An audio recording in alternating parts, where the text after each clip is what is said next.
Nirxandina li pêvajoya aştiyê, felemez ulu.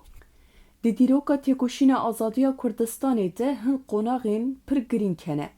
Di van qonaxan de asta têkoşînê bi guhertina hişmendî û stratejiyan tên naskirin. Nirxandinên dawiyên endamê fermandariya navenda parastina gel Murat Karayilan nîşan didin ku em niha di navenda qonaxeke bi vî rengî de ne. Karayilan bi hûrgulî besa girîngiya Banka Rêber Abdullah Öcalan a 27 Sibata 2025 a aştî û civaka demokratîk dike û dibêje tevgera azadiyê jî bi biryareke dîrokî bersiv da vê bangê. Lê di vê qonaxê de pirsa herî girîng ev e. Gelo çima dewleta Tirk li hemberî vê îradeya aştiyê ya ku hemû derî dane ser milê xwe bêdeng e û gavan navêje.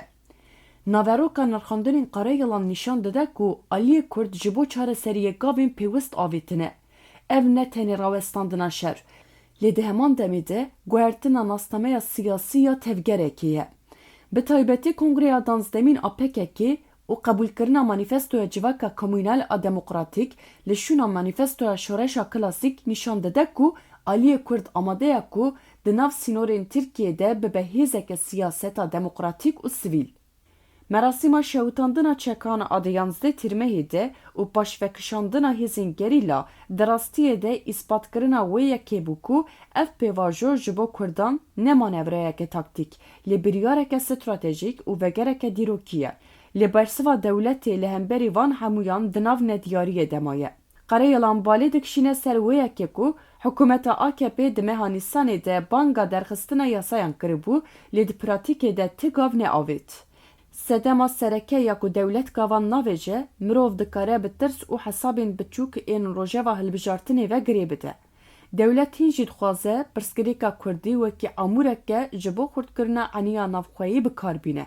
Lê li hemberî vê jî naxwaze bi derxistina yasayan statû û azadiya fîzîkî ya Rêber Öcalan bide. Daxwaza berê çekan deynin, başê em yasayan derxin, mirov dikare wekî aqilê ewleyî parêz pênase bike ku ev yek di rastiyê de ne çareserî lê ferskirina teslîmiyetê ye.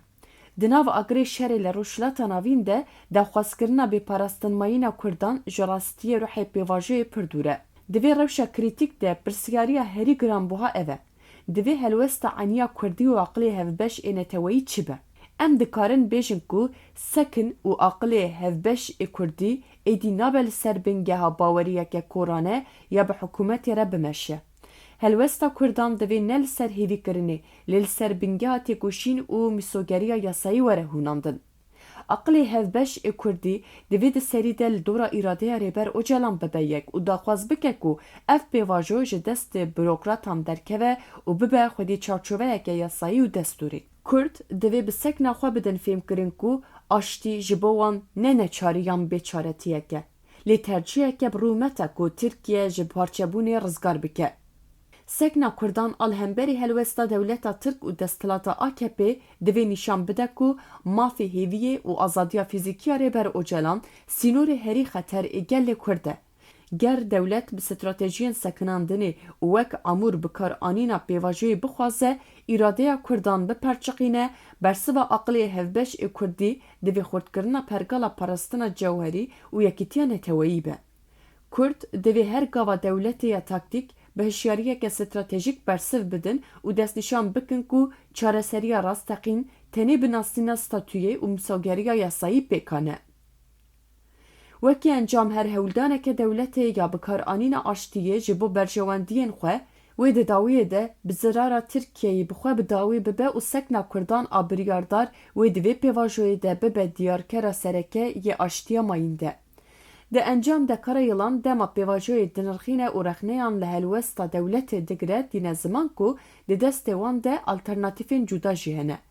Dibêje ku ew ji bo aştiyê dixebitin, lê li hemberî her cûrê êrişên ku hebûna wan tehdît dikin, ew amade ne xwe biparêzin, bi Kurd û kurmancî em dikarin bêjin ku destê Kurdan xurt e, ger dewlet gavan nevêje û pêvajo bi pêş ve neçe jî Kurd wê van nêzîkatiyên ku teslîmiyetê li wan ferz dikin qebûl nekin.